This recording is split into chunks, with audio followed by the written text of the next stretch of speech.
손님, 그 시계 저희 엄마 거랑 똑같은데요?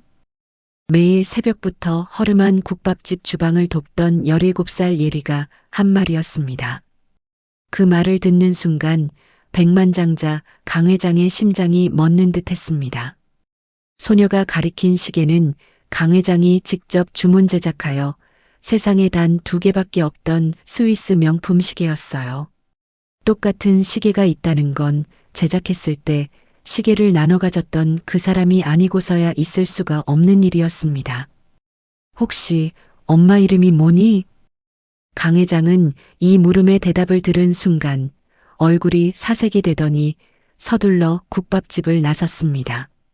그리고 며칠 뒤 강 회장은 다시 나타나 두 손으로 얼굴을 감싼 채 하염없이 눈물을 쏟아내게 됩니다. 과연 그 시계는 무엇이길래 국밥집 직원의 어머니가 갖고 있으며 회장은 왜 그토록 눈물을 흘린 걸까요?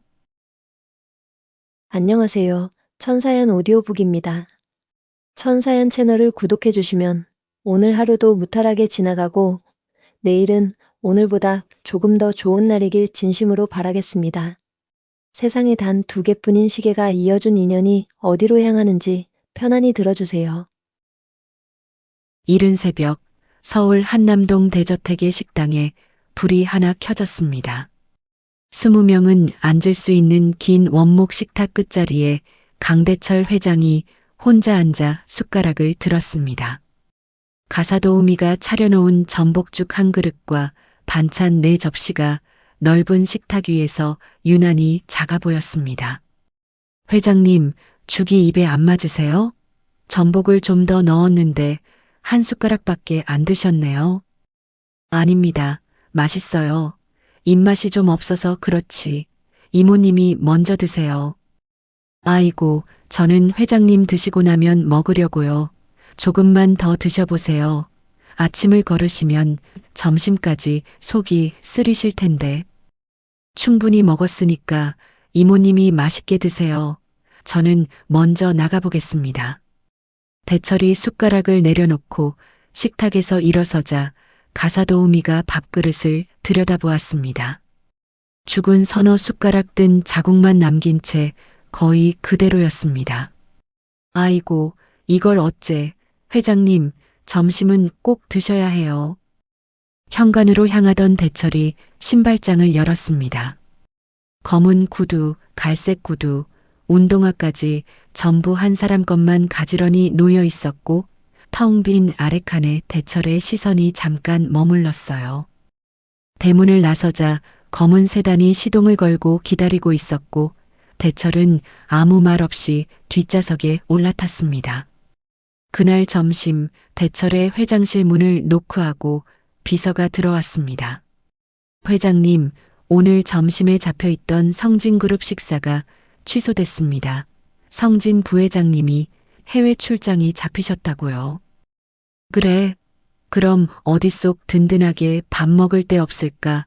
한 그릇 뚝딱 먹을 수 있는 그런데. 한 그릇이요? 청담동 한정식은 어떠세요? 지난번에 좋으셨잖습니까? 그런데 말고 코스 나오고 사진 찍고 하는데 말고 그냥 밥집 같은 데 없나? 밥집이요. 회사 근처에 국밥집이 하나 있긴 합니다. 직원들 사이에서 평이 꽤 좋은 데라고 하던데요. 국밥이라 좋겠네. 거기로 하지. 주소 보내줘. 비서가 나가고 넓은 회장실에 대철 혼자 남았습니다. 문이 닫히자 조용해진 회장실에서 대철이 핸드폰을 꺼내 연락처를 천천히 내렸습니다.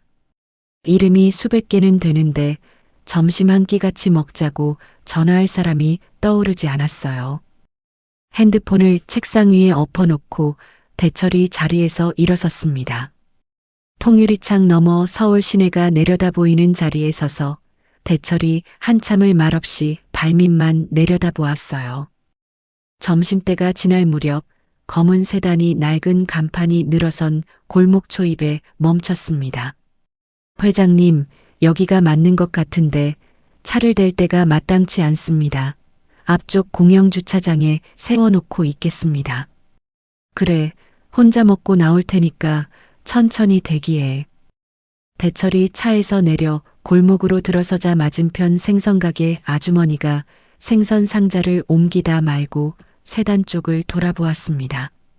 좁은 골목 안쪽 하얀 수증기가 환풍구에서 뿜어져 나오고 있었고 그 아래 빛바랜 파란 천막에 해정인의 국밥이라고 적혀 있었습니다.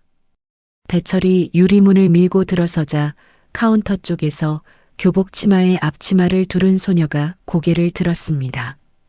어서 오세요. 혼자 오셨어요?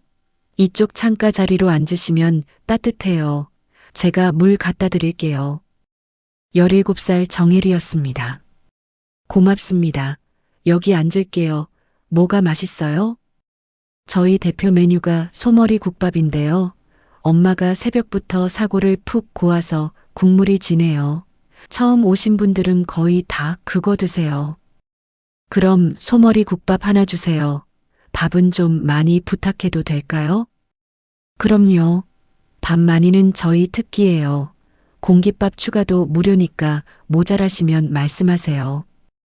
예리가 주문서를 들고 주방 쪽으로 뛰어가는 사이 대철이 가게 안을 둘러보았습니다.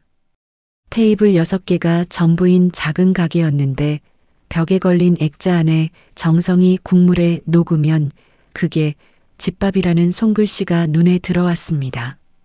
손님 깍두기하고 부추김치 갖다 드릴게요. 깍두기가 오늘 담근 거라 아삭해요. 한번 드셔보세요. 직접 담근 건가요? 요즘 이렇게 하는 데가 많지 않은데. 네, 저희 엄마가 다 직접 해요. 깍두기도 그렇고 부추김치도 그렇고 사다 쓰는 건 하나도 없어요. 그때 옆 테이블에서 국밥을 먹고 있던 단골 어르신이 수저를 내려놓고 예리를 불렀습니다. 예리야, 오늘 학교는 안 가고 여기 있는 거야? 어르신 오셨어요? 못 봤네. 점심시간이라 잠깐 나온 거예요. 오후에 수업 2개 남았거든요. 이 양반아, 공부를 해야 대학을 가지. 여기서 이러고 있으면 어떡해. 에이, 어르신 그 말씀 매일 하시면서 매일 오시잖아요. 저 없으면 서운하실 거면서. 그나저나 니네 엄마 허리는 좀 어떠? 지난번에 허리 잡고 한참 못 일어나던데 걱정이 돼서 그래. 아, 어르신도 보셨구나.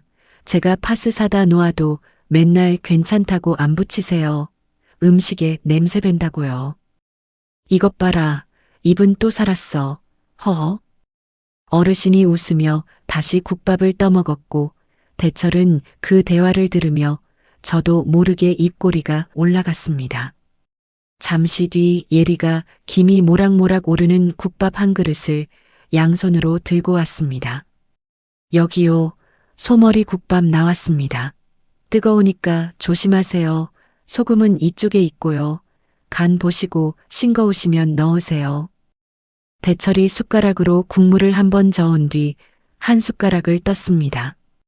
입안에 국물이 퍼지는 순간 숟가락을 든 손이 멈추었습니다. 어디서 이 맛을 먹어봤는지 떠올릴 수가 없는데 혀가 먼저 알아보는 것 같았어요. 대철이 숟가락을 내려놓고 국밥을 한번 들여다보다가 국물을 다시 천천히 떠올렸습니다. 어떠세요? 괜찮으세요? 혹시 뜨거우셨어요? 표정이 갑자기. 아, 아닙니다. 뜨거운 게 아니라 국물이 정말 맛있어서요. 이런 국밥은 오랜만이네요.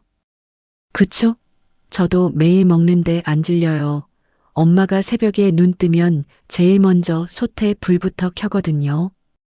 어머님 정말 대단하시네요. 이 맛을 매일 새벽부터 준비하시는 거잖아요. 맞아요. 근데 엄마는 대단한 거 아니라고 해요. 그냥 늘 하던 거라고. 저는 진짜 대단하다고 생각하는데. 예리가 웃으며 물컵을 채워주고 다른 테이블로 뛰어갔습니다. 대철은 국밥 그릇을 비우고도 공깃밥을 하나 더 말아서 국물까지 깨끗이 비웠습니다.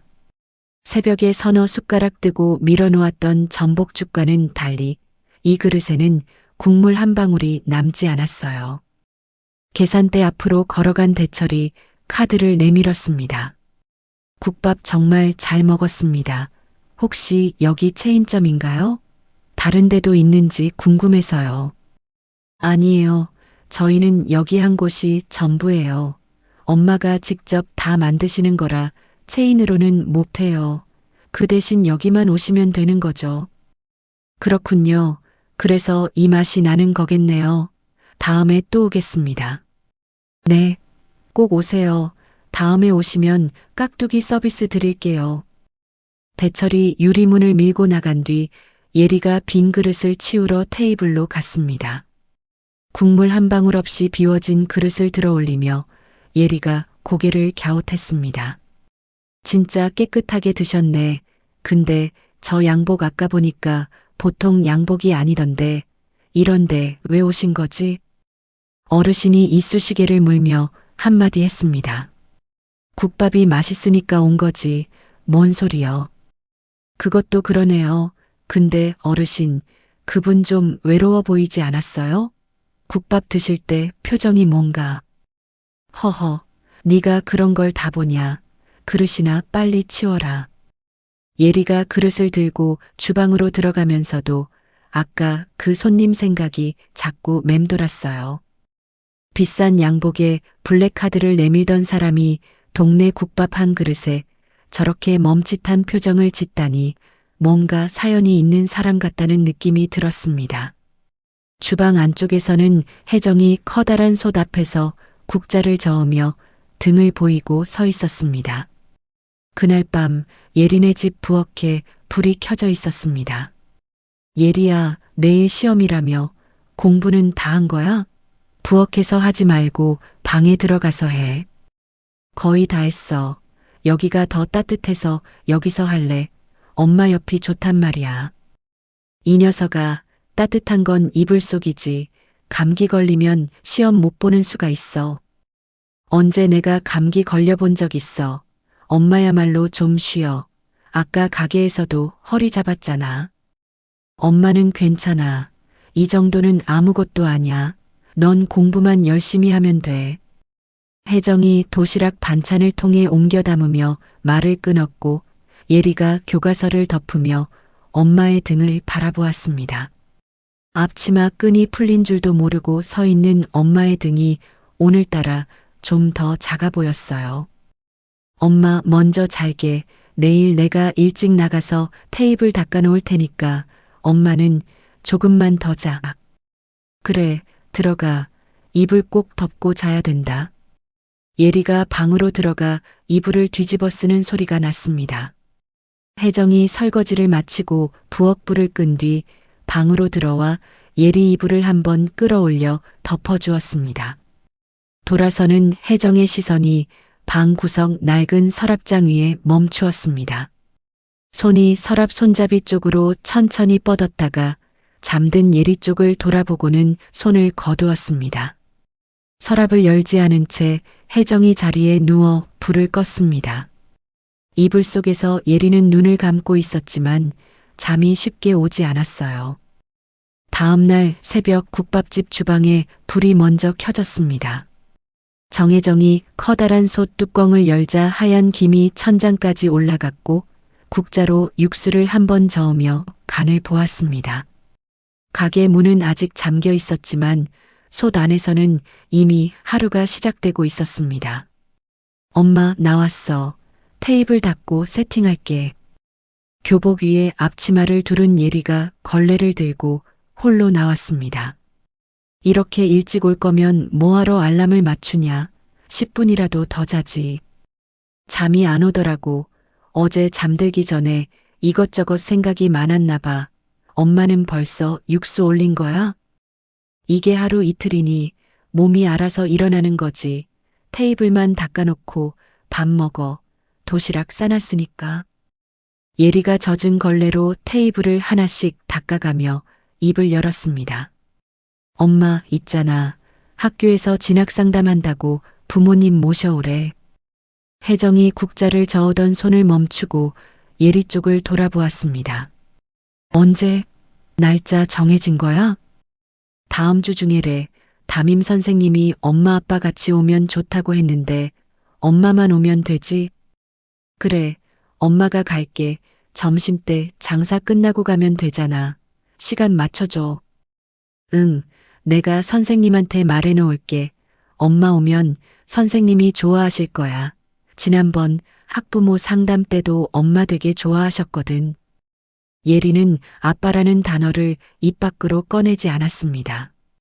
엄마 아빠라고 말한 건 선생님이었고 예리가 직접 그 단어를 쓴 적은 한 번도 없었어요.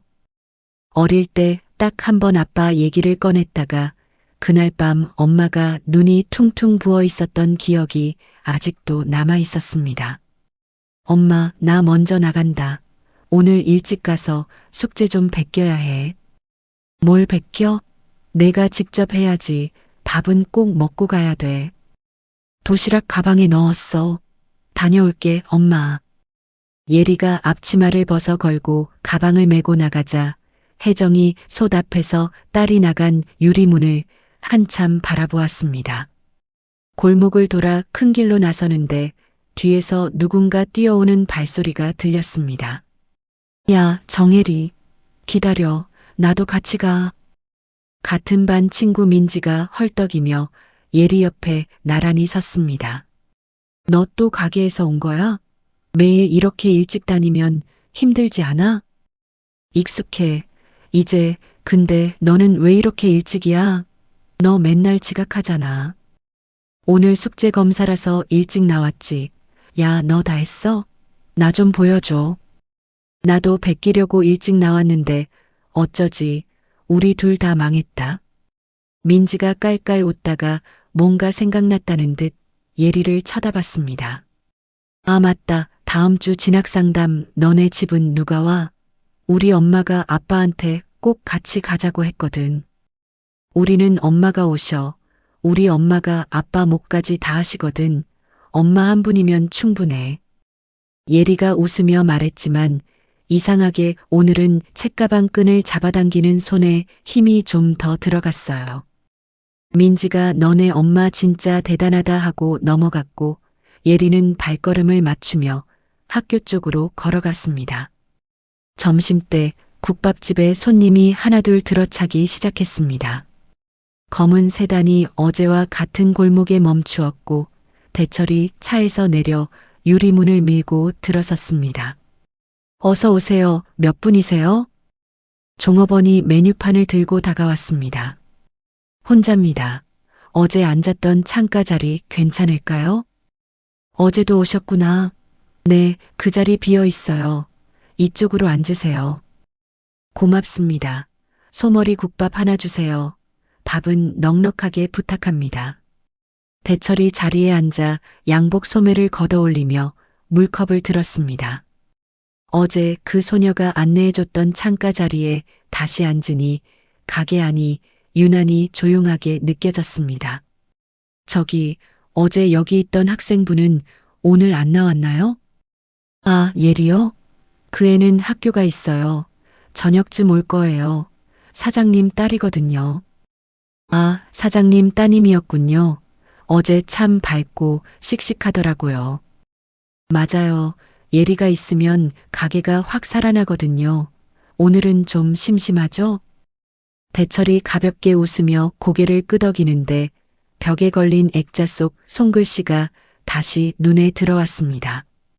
어제는 그냥 지나쳤던 그 글씨가 오늘은 괜히 오래 읽혔어요. 소매가 접히면서 손목의 시계가 형광등 불빛 아래 잠깐 드러났다가 곧 물컵 아래로 가려졌습니다. 옆 테이블에 앉아있던 단골 아주머니가 국밥을 먹다 말고 종업원을 불렀습니다. 아가야, 사장님 오늘 안 보이네? 국밥 맛은 변함없는데 얼굴을 통 못 봤어. 주방에 계세요. 요즘 허리가 좀 안 좋으신지 자꾸 잡으시더라고요. 아이고, 이 집 사장님이 무리를 너무 해. 새벽부터 혼자 솥을 끓이니 허리가 배기겠어? 내가 다음에 오면 팥이라도 하나 갖다 줘야겠다. 그러게요. 제가 맨날 쉬시라고 하는데 말을 안 들으세요. 그 사이 대철 앞에 국밥이 놓였고 어제와 같은 자리에서 첫 숟가락을 떴습니다. 대철이 물컵을 내려놓으며 주방 쪽을 힐끗 보았지만 주방 안은 김이 자욱해서 안쪽이 보이지 않았습니다. 눈을 감고 국물을 천천히 넘기는 대철의 표정이 잠깐 풀렸어요. 그릇을 비우고 계산을 마친 대철이 유리문을 밀고 나가자 골목 초입 공영주차장에서 기다리던 운전기사가 차 문을 열었습니다. 가게 밖 세단이 골목을 빠져나가는 동안 주방 안쪽에서 혜정이 국자를 잡은 채 창 너머 골목을 내다보고 있었습니다. 영업이 끝날 무렵 학교를 마친 예리가 가방을 메고 가게 문을 열었습니다. 엄마, 나왔어. 오늘도 많이 바빴어? 점심때 좀 몰렸지. 괜찮아. 가방 놓고 앞치마 둘러. 예리가 가방을 카운터 뒤에 내려놓고 앞치마를 두른 뒤 의자를 테이블 위로 뒤집어 올리기 시작했습니다. 언니, 오늘 그 양복 아저씨 또 오셨어? 어제 오신 분. 종업원이 싱크대에서 그릇을 헹구며 고개를 돌렸습니다. 응, 점심에 또 오셨어. 어제랑 같은 자리에 앉으셔서 같은 거 시키시더라. 국물까지 싹 비우셨어. 봐봐, 내가 뭘 했어. 우리 국밥이 맛있으니까 또 오시는 거라니까. 하하, 네가 서빙한 것도 아닌데 왜 그렇게 뿌듯해해. 예리가 킥킥 웃으며 마포 걸레를 짜서 바닥을 닦기 시작했습니다. 싱크대 안에 쌓여있는 그릇 더미를 보고 예리가 눈을 동그랗게 떴습니다. 우와, 오늘 그릇이 장난 아니다. 엄마 이거 혼자 다 하신 거야? 종업원이 많이 해줬지. 걱정 마. 네가 올 줄 알고 좀 남겨뒀어. 에이, 남겨둔 거 아니고 못한 거지. 내가 빨리 치울게. 종업원이 앞치마를 벗으며 예리 옆을 지나갔습니다. 예리야, 나 먼저 갈게. 내일 아침에 또 올 테니까 사장님 허리 좀 쉬시라고 해. 언니 고생했어. 내일 봐. 조심히 가.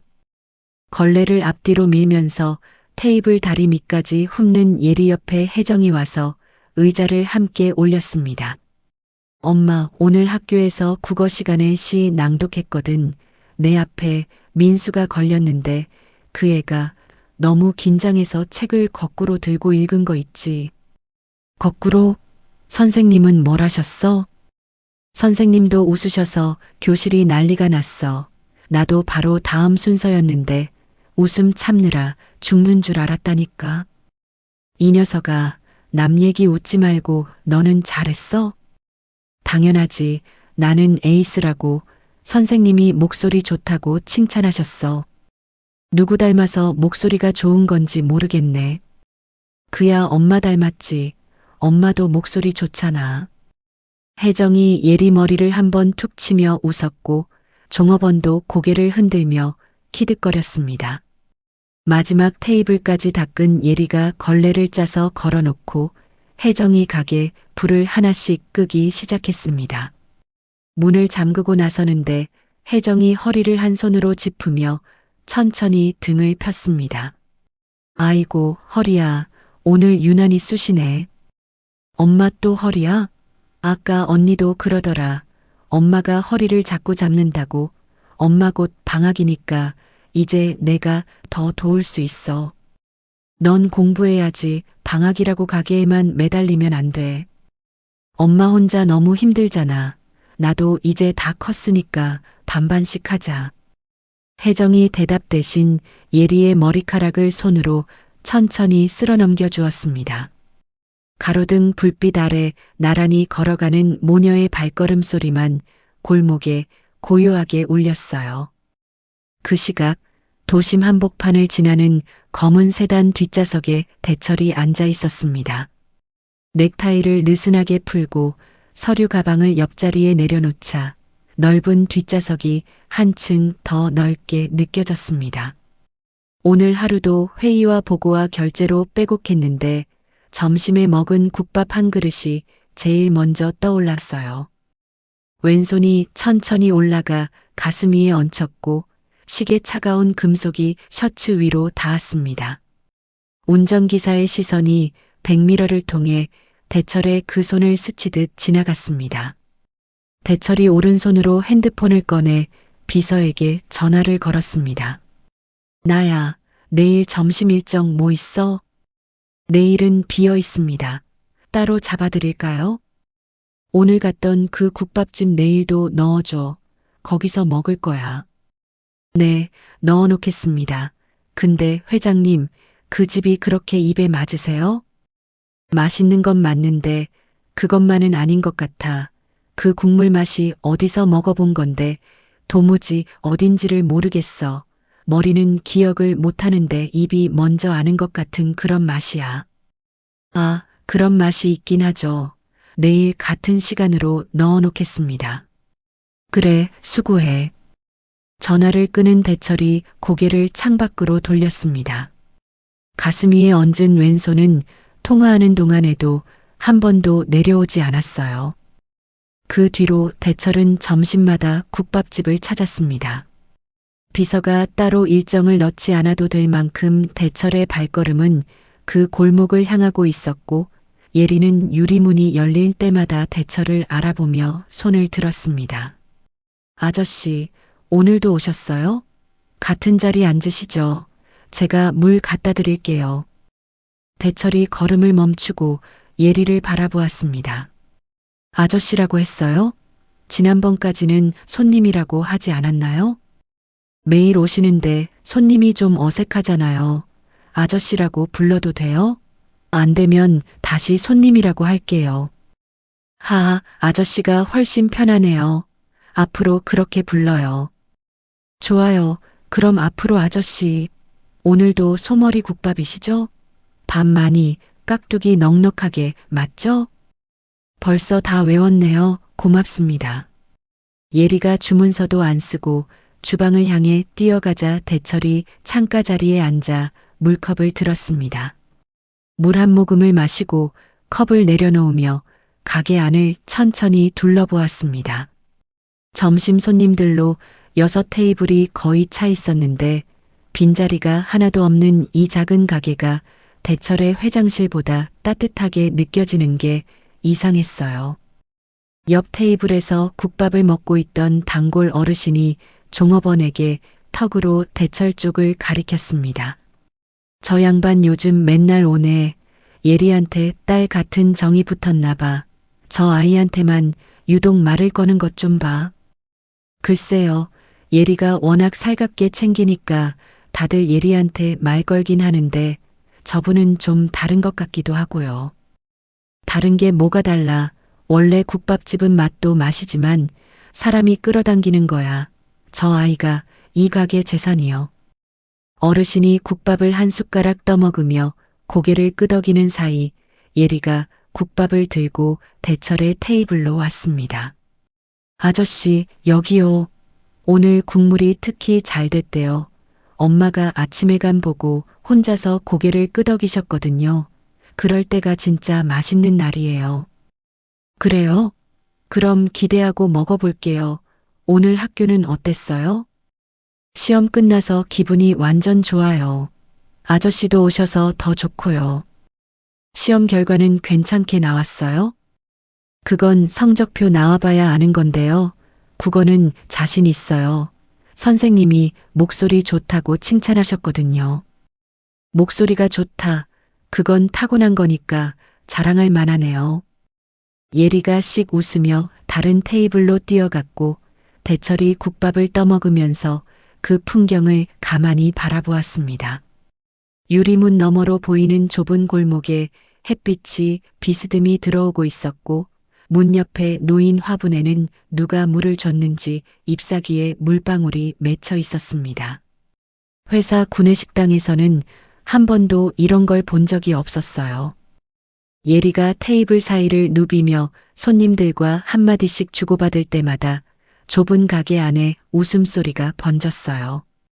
이 아이가 있으면 가게 공기 자체가 달라지는 것 같다는 생각이 들면서 대철이 국밥 국물을 한 숟가락 더 떴습니다. 국밥 그릇을 비우고 계산대 앞에 선 대철이 카드를 내밀었습니다. 잘 먹었습니다. 오늘도 국밥이 참 좋았어요. 아저씨, 내일도 오실 거죠? 내일은 특별 서비스 준비해 놓을게요. 특별 서비스요? 그럼 안 올 수가 없겠네요. 기대하겠습니다. 주방 안에서 혜정이 빈 냄비를 들고 홀 쪽으로 나가려다 예리와 손님이 주고받는 소리를 들었습니다. 손님들 웃음소리에 섞여 들리는 낮은 남자 목소리에 혜정이 국자를 조리대 위에 내려놓았습니다. 대철이 웃으며 유리문을 밀고 나가려는데 뒤에서 예리가 한마디 더 했습니다. 감사합니다, 아저씨. 내일 봐요. 네, 내일 봐요. 대철이 문을 열고 나가는 그 순간 주방 입구 쪽에서 혜정이 큰 냄비를 들고 홀로 나왔습니다.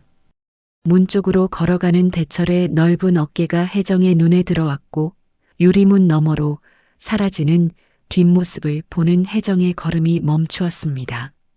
냄비를 잡은 두 손에 힘이 잔뜩 들어갔고 숨을 한번 크게 고른 뒤 대철이 완전히 사라진 것을 확인하고서야 몸을 돌렸습니다. 엄마, 왜 거기 서 있어? 냄비 무거워서 그래? 아니야, 주방에 불 줄여야 하는데 깜빡했어. 신경 쓰지 마. 혜정이 주방 문을 닫았고 예리는 고개를 갸웃하다가 다음 손님 계산을 받으러 돌아섰습니다. 주방 안에서 혜정이 냄비를 조리대 위에 내려놓고 한참 동안 손만 들여다보았어요. 그날 저녁 대철의 회장실에서 핸드폰이 울렸습니다. 대철아, 점심은 먹었니? 어머니가 오늘 하루 종일 내 생각이 나서 전화했다. 네, 어머니, 요즘 괜찮은 데를 찾아서 점심은 꼬박꼬박 먹고 있습니다. 걱정 마세요. 정말? 어디서 먹는데 회사 근처에 괜찮은 데 있어? 회사에서 좀 걸어가면 국밥집이 하나 있는데요. 거기 국밥이 참 맛있어요. 집밥 같은 맛이 나서 요즘 매일 가고 있습니다. 국밥? 우리 대철이가 국밥을 좋아하게 됐어? 어릴 때는 입이 짧아서 밥 한 공기 먹이기도 하늘의 별 따기였는데. 아, 어릴 때랑은 다르죠. 어머니도 한번 오시면 좋으실 거예요. 국물이 정말 시원합니다. 그래, 아들이 맛있다는데 어머니가 안 가볼 수 있니? 근데 대철아, 밥만 잘 먹는다고 되는 게 아니야. 옆에 같이 밥 먹어줄 사람이 있어야지. 매일 혼자 먹으면 아무리 맛있어도 심심하잖아. 어머니, 그 얘기는 또 하시는 거예요. 저는 혼자 먹어도 괜찮습니다. 괜찮긴 뭐가 괜찮아. 어머니 나이에 걱정 안 하겠니? 좋은 사람 있으면 어머니한테 꼭 데려와라, 응? 네네, 알겠습니다. 어머니 저녁은 드셨어요? 어머니도 밥 거르시면 안 됩니다. 나야 뭐 김치찌개 끓여 먹었지. 혼자 먹으니까 맛은 없지만 그래도 먹긴 먹어야지. 다음 주에 제가 찾아뵐게요. 같이 저녁 먹어요. 어머니. 그래, 그 소리가 제일 듣기 좋다. 몸 챙기고 무리하지 마라. 전화를 끊고 대철이 책상 위 가족사진 액자를 바라보았습니다. 돌아가신 아버지와 젊은 시절 어머니 사이에 어린 대철이 서 있는 오래된 사진이었는데 그 사진 속 어머니의 웃는 얼굴이 방금 전화 목소리와 겹쳤어요. 그날 밤 예린의 집 부엌에서 혜정이 설거지를 하고 있었습니다. 예리가 학교 가방에서 교과서를 꺼내 식탁에 펼치다가 엄마의 등을 보고 자리에서 일어났습니다. 엄마, 잠깐 설거지 멈춰봐. 내가 어깨 좀 주물러 줄게. 괜찮아. 이거 마저 하고. 마저 하고가 아니라 지금 당장. 아까 가게에서 엄마 목 돌리는 거 봤거든. 앉아봐. 혜정이 못 이기는 척 수돗물을 잠그고 식탁 의자에 앉아 예리가 뒤에 서서 양손으로 어깨를 꾹꾹 눌렀습니다. 엄마 어깨 만져봐. 완전 돌멩이야. 이러다 어깨가 굳어버리면 어떡해. 원래 이맘때면 좀 뻐근해.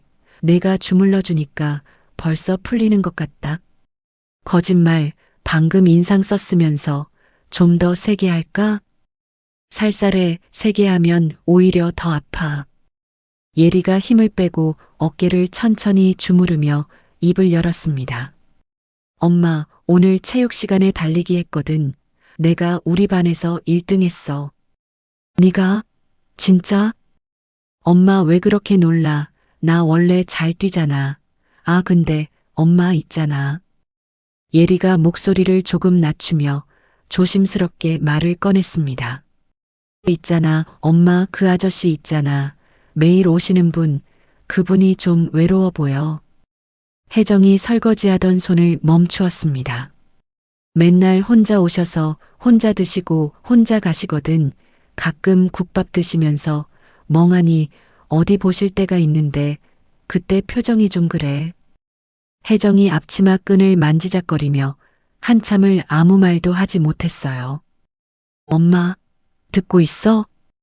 응, 듣고 있어. 어깨 고마워. 이제 그만하고 들어가서 자라.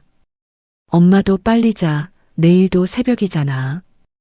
예리가 방으로 들어간 뒤 혜정이 수돗물을 다시 틀고 남은 그릇을 헹구었습니다. 행주를 개어 걸어놓는 혜정의 손끝에 힘이 들어가 있었지만 부엌불을 끄고 방으로 가는 발걸음만큼은 늘 하던 것처럼 조용했어요. 같은 시각 대철이 탄 검은 세단이 한남동 대저택을 향해 달리고 있었습니다. 뒷좌석에서 대철이 넥타이를 풀고 창밖으로 고개를 돌렸습니다.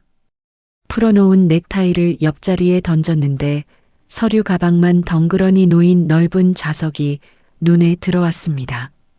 국밥이 맛있어서 매일 가는 건지, 그 씩씩한 아이가 반가워서 가는 건지, 아니면 그 좁은 가게 안에 앉아 있으면 이유 없이 마음이 놓여서인지 아무리 생각해도 답이 나오지 않았습니다. 매일 다니는 귀갓길인데 오늘따라 넓은 뒷좌석이 유독 허전하게 느껴졌어요.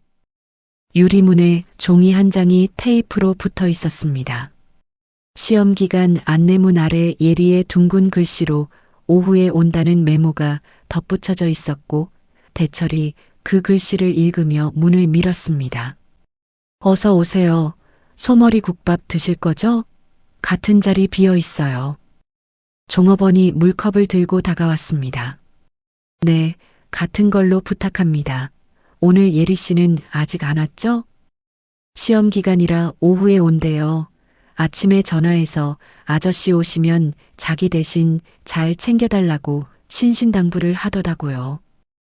허허, 내가 무슨 귀빈도 아니고 밥 먹으러 온 건데 그렇게까지 안 해도 되는데. 그래도 매일 오시니까 예리가 정이 붙었나 봐요. 국밥 바로 나갈게요. 잠깐만요. 종업원이 주방으로 들어가자 대철이 창가 자리에 앉아 양복 안주머니에서 손수건을 꺼내 이마를 닦았습니다. 손수건을 접어 주머니에 넣으려는데 테이블 위에 갈색 종이봉투가 하나 놓여 있는 게 눈에 들어왔습니다. 아까 들어오기 전 대철이 종업원에게 맡겨둔 것이었고 봉투 안에는 비타민 2통이 들어 있었습니다. 국밥이 나오고 첫 숟가락을 뜨는데 유리문이 열리며 교복 차림의 예리가 가방을 메고 뛰어들어왔습니다. 아저씨, 역시 오셨다. 언니가 문자 줬거든요. 왔어요? 오늘은 좀 일찍 끝났나 보네. 마지막 시간이 자습이라 빠져나왔어요. 국어는 잘 봤는데 나머지가 좀 아쉬워요. 다 잘 볼 수는 없죠. 잘 본 과목이 있으면 된 거예요. 아저씨가 그렇게 말씀하시니까 위로가 돼요. 엄마한테는 성적표 나오면 혼날 것 같거든요. 예리가 앞치마를 두르며 카운터 안으로 들어가다가 테이블 위 종이봉투를 발견했습니다. 언니, 이 봉투 뭐야? 아저씨 자리에 있었는데. 종업원이 싱크대에서 손을 닦으며 돌아보았습니다. 아, 아까 아저씨가 오시기 전에 맡기고 가셨어. 예리한테 전해달라고. 비타민인 것 같던데. 저한테요? 진짜? 아저씨가요? 예리가 봉투를 들고 대철 쪽을 쳐다보았지만 대철은 국밥만 떠먹고 있었습니다. 아저씨, 이거 정말 저 주시려고 가져오신 거예요? 대철이 숟가락을 내려놓고 고개를 끄덕였습니다. 대단한 건 아니고 비타민이에요. 요즘 가게 일에 공부에 바쁘잖아요. 챙겨 먹고 싶을 때 먹으면 돼요. 아이, 이런 거 안 그러셔도 되는데, 근데 진짜 감사해요. 요즘 아침마다 눈이 안 떠져서 큰일이었거든요. 그럴 때 하나씩 먹으면 좀 나을 거예요. 부담은 갖지 말고. 예리가 봉투를 꼭 안으며 고개를 꾸벅 숙였고 대철이 다시 국밥을 떠먹으며 가게 안을 둘러보았습니다. 점심이 지난 시간이라 손님이 2테이블밖에 없었는데 조용한 가게 안에 주방에서 속 끓는 소리만 낮게 울리고 있었습니다. 벽에 걸린 액자 속 손글씨가 오늘따라 유독 선명하게 보였고 대철의 시선이 액자에서 주방 쪽으로 천천히 옮겨갔어요. 주방 안이 김으로 자욱해서 안쪽은 보이지 않았지만 국자가 솥에 부딪히는 소리가 규칙적으로 들려왔습니다. 아저씨, 국물 더 드릴까요? 오늘 좀 남기셨는데. 아, 괜찮아요. 충분히 먹었어요. 그보다 이 가게 액자에 적힌 글씨, 누가 쓴 거예요? 그거요? 엄마가 가게 처음 열 때 직접 쓴 거예요. 글씨가 좀 삐뚤삐뚤하죠? 저는 바꾸자고 했는데 엄마가 절대 안 된다고, 처음 마음을 잊으면 안 된다고 하셔서요. 처음 마음이라 좋은 말이네요. 어머니가 이 가게에 많이 애착이 있으신 거구나. 네, 엄마한테는 이 가게가 전부예요. 저랑 이 가게밖에 없으니까. 예리가 웃으며 말했지만 그 웃음 뒤에 잠깐 스치는 표정을 대철은 놓치지 않았어요. 예리가 빈 그릇을 치우며 대철 앞에 물을 다시 채워주었습니다. 대철이 물컵을 들며 소매가 올라갔고 손목에 찬 시계가 형광등 아래 드러났습니다. 물컵을 내려놓는 대철의 손목을 본 예리가 깍두기 접시를 잡은 채 눈을 떼지 못했습니다. 아저씨, 그 시계 잠깐만 봐도 돼요? 제가 이상한 소리 하는 거 아닌데 어디서 본 것 같아서요. 시계요? 오래된 건데 어디서 봤어요? 정확하지는 않아요. 근데 제가 어릴 때 엄마 서랍에서 뭔가 반짝이는 걸 봤거든요.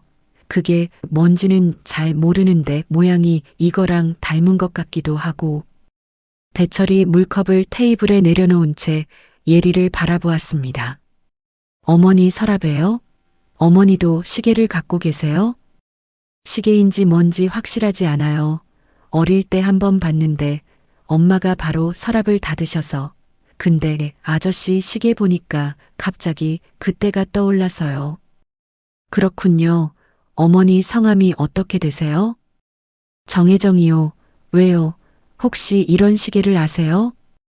대철의 표정이 찰나 굳었다가 천천히 풀렸습니다. 아니요. 그냥 궁금해서 물어본 거예요. 오래된 건 모양이 다 엇비슷하니까요. 그렇죠? 옛날 거는 다 둥글고 그렇잖아요. 제가 괜히 여쭤봤네요.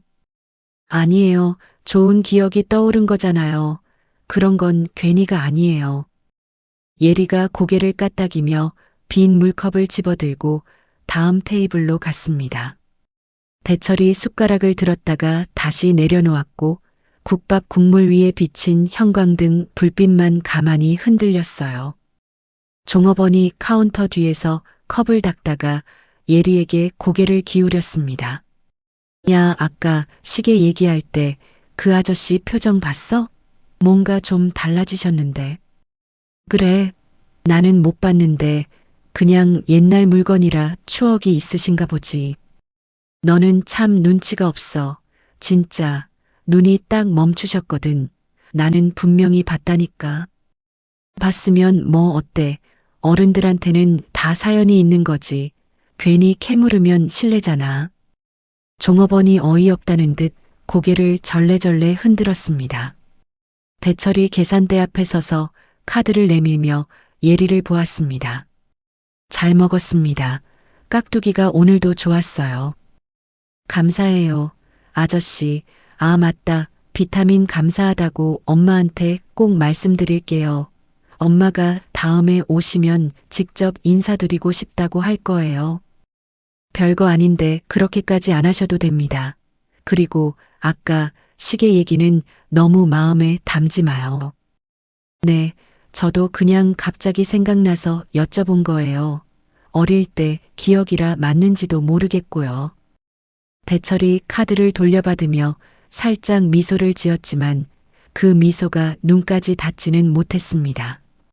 유리문을 밀고 나가는 대철의 뒷모습을 예리가 계산대에 기댄 채 바라보았어요.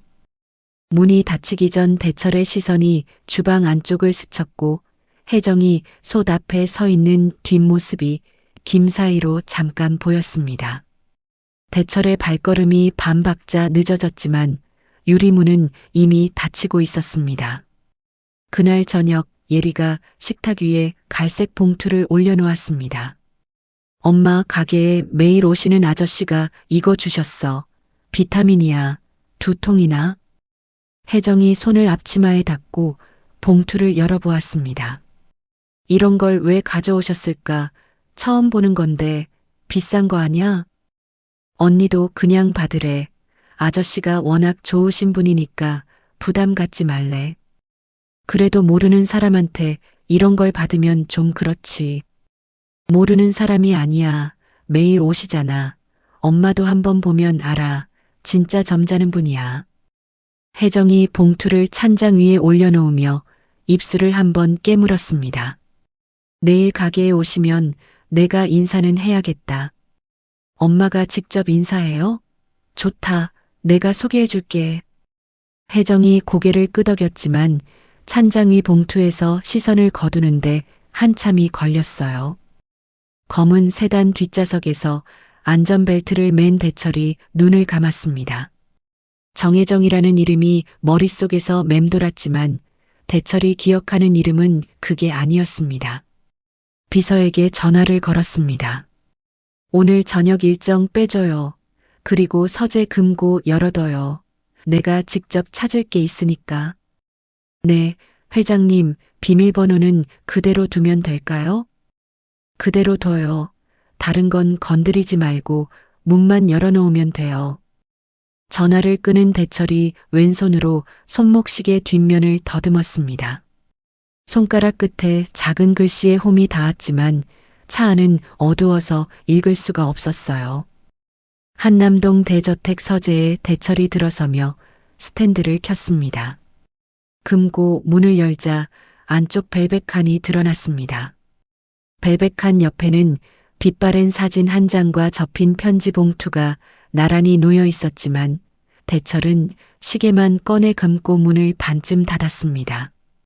시계를 손바닥 위에 올리자 금속의 차가운 무게가 손끝까지 내려왔고 대철이 엄지로 유리면을 한번 닦았습니다. 유리 안쪽 바늘은 오래전에 멈춰 있었는데 대철은 태엽을 감을 생각을 하지 않았습니다. 이 각인 틀림없어. 버클 안쪽을 불빛 가까이 가져가자 작은 이니셜이 선명하게 드러났고 대철이 그 글자를 손가락으로 따라갔습니다. 허름한 식당 구석자리에서 젊은 여자가 국을 건네며 웃던 얼굴이 떠올랐습니다. 이거 가지고 있어요.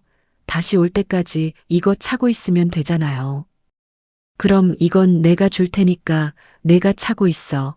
다시 만나면 그때 바꾸자. 꼭이에요? 약속 어기면 안 돼요. 나 정말 기다릴 거예요. 약속이야. 내가 언제 거짓말했어. 그때 그 목소리는 정혜정이 아니라 다른 이름을 가진 사람의 것이었습니다. 대철이 시계를 금고에 다시 넣고 벨벳칸을 닫았습니다. 스탠드를 끄고 서재를 나서는 발걸음이 평소보다 느렸고 복도 끝 창으로 들어오는 가로등 불빛이 대철의 등을 비추었습니다. 이름이 다르니까 아닌 거라고 대철은 스스로에게 그렇게 말하고 있었어요. 대철이 오지 않는 국밥집 점심시간 창가 자리에 아무도 앉지 않았습니다. 예리가 물컵을 들고 홀을 돌다가 그 빈자리 쪽으로 시선이 갔지만 발걸음은 다른 테이블을 향했습니다. 예리야, 여기 국밥 하나 더 줄래? 국물이 오늘 유난히 맛있네. 네, 어르신, 바로 갖다 드릴게요. 깍두기도 더 드릴까요? 깍두기야 당연하지. 근데 요즘 그 양반 안 오나 봐. 창가 자리가 맨날 비어 있으니 좀 허전하네. 그러게요. 며칠째 안 오시네. 바쁘신가 봐요. 원래 회사 일이 많으신 분이니까. 뭐, 올 사람은 또 오게 돼 있어. 예리 내가 걱정할 일은 아니야. 예리가 고개를 끄덕이며 주방으로 국밥을 가지러 갔지만 돌아오는 길에 빈 창가 자리를 한 번 더 돌아보았습니다. 종업원이 카운터에서 수저통을 정리하다 예리를 보았습니다. 야, 또 그쪽 쳐다봤지?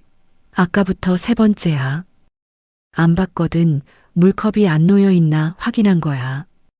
물컵은 내가 아까 다 치웠잖아.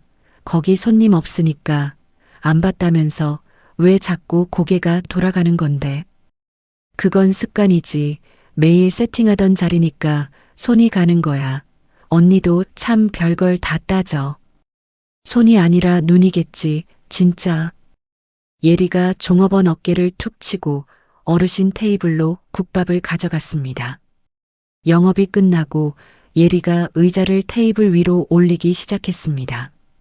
혜정이 주방에서 나와 싱크대에 쌓인 그릇을 정리하며 행주를 들었습니다. 엄마, 있잖아. 나 좀 궁금한 게 있는데. 뭔데 말해봐. 매일 오시던 아저씨 있잖아. 그분이 며칠째 안 오셔. 혹시 내가 뭔가 실례한 건 아닌지 모르겠어. 뭔 실례? 지난번에 아저씨가 엄마 이름 여쭤보셔서 말씀드렸거든. 정혜정이라고. 그런데 그날 이후로 한 번도 안 오신 거야. 혜정이 행주를 접던 손이 멈추었습니다. 왜 이름을 물어보셨을까, 그분이. 아저씨 손목에 있던 거 보고 내가 우리 집에도 닮은 게 있는 것 같다고 했거든. 그랬더니 엄마 이름을 물어보시더라고. 행주를 접는 혜정의 손이 점점 느려지더니 멈추었고 접다 만 행주가 반으로 접힌 채 싱크대 위에 놓였습니다. 엄마, 듣고 있어? 응, 듣고 있어. 그냥 바쁘셔서 못 오시는 거겠지. 내가 실례할 게 뭐가 있어. 그런가. 근데 매일 오시던 분이 갑자기 안 오니까 좀 신경이 쓰이잖아. 사람이 다 사정이 있는 거야. 의자 다 올렸으면 바닥 좀 밀어라. 혜정이 행주를 개어 싱크대 옆에 걸었지만 손가락 끝이 행주 모서리를 한참 놓지 못했어요. 엄마, 그런데 그 아저씨가 엄마 이름 물어봤던 거 기억나지? 왜 그랬을까? 그냥 손님이 그런 걸 왜 물어봐? 손님이 별소리를 다 하지.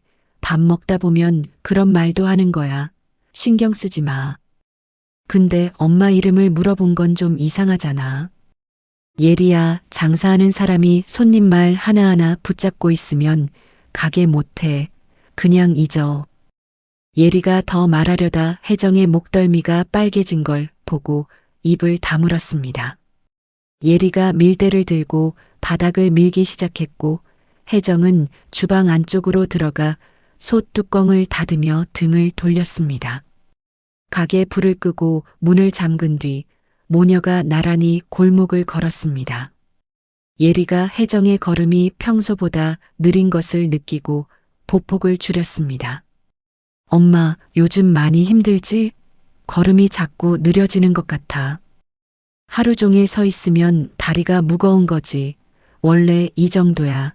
너는 가방 무겁지 않아? 내 가방은 괜찮아. 엄마 방학 때 내가 오전도 나올게. 엄마 혼자 새벽부터 하는 거 보면 나도 마음이 편하지 않거든. 공부를 해야지. 방학이라고 가게에만 매달리면 안 돼. 반반하면 되잖아. 오전에 가게 돕고 오후에 공부하고 내가 시간표 짤게. 엄마는 오후에 좀 쉬고. 시간표는 무슨, 이 녀석아. 혜정이 예리 머리를 가볍게 쓸어주며 웃었지만 골목 가로등 아래로 비친 혜정의 그림자가 예리 것보다 한참 작아 보였어요. 엄마, 내일 뭐 해 먹을 거야? 내일은 내가 깍두기 담그는 거 도울게. 네가 하면 양념을 너무 많이 넣잖아. 짜서 못 먹어. 저번에 아저씨가 안 짜고 맛있다고 했거든. 내 실력이 늘었다고. 혜정이 대답 대신 예리의 손을 한번 잡았다가 놓았고 모녀의 발소리만 좁은 골목에 울렸습니다. 그날 밤 예리가 먼저 이불을 뒤집어 쓰고 잠든 뒤 혜정이 부엌불을 끄고 방으로 들어왔습니다. 방 구석 낡은 서랍장 앞에서 혜정의 발이 멈추었습니다. 예리가 이불 속에서 뒤척이며 잠꼬대를 했습니다. 아저씨, 시계. 혜정이 예리 쪽을 돌아보며 이불을 끌어올려 덮어주었고 입술을 한번 깨문 뒤 돌아섰습니다. 손이 서랍 윗면 위로 천천히 올라가 손바닥이 나무 표면에 닿았고 평소보다 오래 그 자리에 머물렀습니다. 엄마, 이불. 예리가 잠꼬대를 중얼거렸고 혜정이 서랍 위에서 손을 뗐습니다. 손잡이를 잡으려다 힘이 풀린 손가락이 그대로 무릎 위로 내려왔고 혜정이 서랍 앞에 주저앉았습니다. 한참을 앉아 있다가 허리를 한 손으로 짚고 일어섰는데 허리가 쉽게 펴지지 않아 벽을 짚어야 했습니다. 옆방에서 예리가 이불을 뒤척이는 소리가 바스락거렸고 혜정이 그 소리에 고개를 돌렸습니다. 이불도 펴지 않은 채 불을 껐고 어둠 속에서 혜정의 숨소리만 한동안 고르지 못했어요. 한남동 대저택 식당에서 대철이 어머니와 마주 앉아 저녁을 먹고 있었습니다.